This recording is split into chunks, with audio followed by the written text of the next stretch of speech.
قرآن سننا، قرآن سنانا اور قرآنی محافل میں بیٹھنا بڑی سعادت کی بات ہے۔ کسی بھی اگر قرآن کی مجلس ہو اس میں بھی بیٹھتے ہیں اور قرآن سنتے ہیں، قرآن سناتے ہیں، قرآن پڑھتے ہیں، کسی اور سے سنتے ہیں، یہ سارے بڑی سعادت کی بات ہے۔ نبی کریم صلی اللہ علیہ وسلم خود بھی قرآن سنتے تھے۔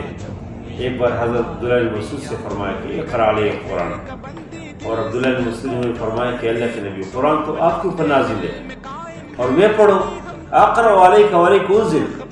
نبی کریم صلی اللہ علیہ وسلم فرمایا کہ انی احب ان اسمع من غیری، فرمایا کہ میں چاہتا ہوں میں کسی اور سے سنوں۔ اور اس طرح ایک موقع پہ ابی بن کعب رضی اللہ عنہ سے فرمایا کہ مجھے اللہ نے حکم دیا کہ میں آپ کو قرآن سناؤں۔ ابی بن کعب نے فرمایا کہ او سمانی ربی، کہ میرے رب نے میرا نام لیا؟ اور اللہ کے نبی نے فرمایا کہ ہاں آپ کا نام لیا۔ اس کے اوپر ابی بن کعب بہت خوش ہو گئے، خوشی سے روئے۔ تو ابھی مجھے بڑی خوشی ہے، مجھے معلوم ہوا ہے کہ جمعیت طلبہ عربیہ ہے شمالی پنجاب کے تحت جامع مرکز علوم اسلامی میں 3 اکتوبر بروز منگل بہت بڑا اور عظیم الشان پروگرام ہے، محفل حفظ قرات ہے۔ اس میں مصر سے بھی قراء کرام تشریف لا رہے ہیں۔ اس میں ایک بہت بڑا نام ہے مصر کے فضیلت الشیخ نصر تاروتی ہے، مصری قاری ہے اور بہت بڑا نام ہے اور بہترین قرآن پڑھتے ہیں۔ دوسرے جو مصر سے ہمارے مہمان تشریف لائیں گے وہ شیخ احمد صلاح عبداللہ ہے، یہ بھی مصر کے قرآن میں اس کا بہت بڑا نام ہے۔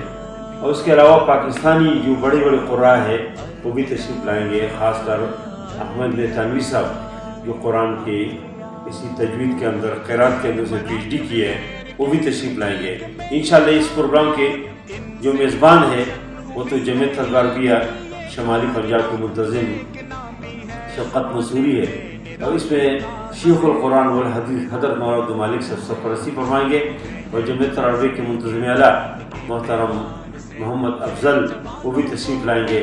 تو آپ سب لوگوں سے میں درخواست کرتا ہوں کہ اس پروگرام میں شریک ہو جائے، اس میں تشریف لائے، بلکہ میزبان بن کے اس میں تشریف لائے، اور جو لوگ اس میں صاحب استطاعت ہے اس میں مدد کر سکتے، کوئی تعاون کر سکتے وہ اس میں تعاون بھی کرے انشاءاللہ۔ جو لوگ اس میں شریک ہو جائیں گے، جو اس قرآن کو سنیں گے، جو اس پہ خدمت کریں گے، جو اس پہ تعاون کریں گے، سب کو اللہ تعالیٰ بہترین اجر دیں گے۔ اللہ اس پروگرام کو بہت زیادہ کامیاب بنائے، تمام مہمانوں کی آمد کو اللہ تعالیٰ برکت فرمائے، اور ہم سب کو اللہ توفیق دے کہ ہم قرآن کو سنیں۔ نبی کریم صلی اللہ علیہ وسلم نے بھی قرآن سننے کی بڑی سعادت ذکر کیا ہے، اور قرآن میں اللہ نے بھی فرمایا وَإِذَا قُرِئَ الْقُرْآنُ فَاسْتَمِعُوا لَهُ وَأَنصِتُوا، جب قرآن کی تلاوت ہو تو اس کو سنو اور وَأَنصِتُوا، خاموشی اختیار کرو، لَعَلَّكُمْ تُرْحَمُونَ، اللہ رحم فرمائیں گے۔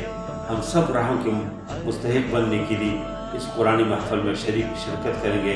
اللہ ہم سب سے راضی ہو جائے۔ وصلی اللہ تعالیٰ علی خیر خلقہ محمد وعلیہ وسلم برحمتک یا ارحم الراحمین۔ وفا کا عربیہ کا ساتھ دو، یہ بچائے گی تمہیں شیطان کے ہر دام سے، کھل اٹھے دل سبھی کے